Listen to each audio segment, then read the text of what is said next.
Next question comes in from GTM0310. Going low carb and on metformin, and last night I went down to 3.9, which is the equivalent of 70, blood sugar 70 in US units. What to do? So when we're going low carb, we're on metformin, that can set up a tendency to run blood sugar lower. Metformin in itself is not known to automatically cause low blood sugar. Now, if we look at 70, it's on the borderline, right? 69 would be technically low blood sugar. 70, though, is right where you would want it. If we're seeing that consistently, it probably tells us that over time, we might want to talk to our doctor to see, is there ability to come off or reduce some of that metformin dosage that we have, because we're borderlining on low blood sugar, especially if we feel that. We feel shaky, if we feel dizzy, if we feel lightheaded.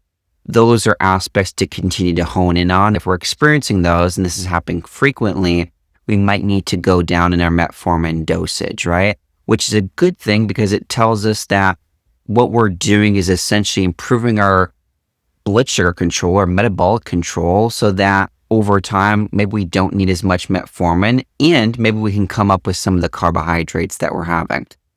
That being said though, what I've seen sometimes, especially if you're one that is more type A, ambitious, sometimes in general, if this is happening quite frequently, we may not be eating enough in general.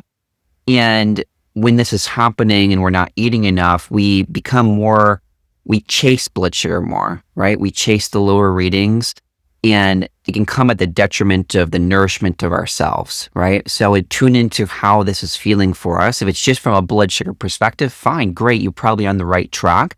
If it's coming at the expense of ourselves in the way that it's contributing to symptoms and we were not sleeping as well, maybe we were feeling more stressed, maybe we have more cravings, maybe we're feeling more tired after our meals or lethargic in between, slower to recover, hormonal imbalances, where we feel like we're really moody or irritable, those kinds of things would be things to look out for. But if it's just like you're getting the 3.9 readings, I don't know that that's inherently something that you need to do something with unless it's affecting you, unless you're feeling it.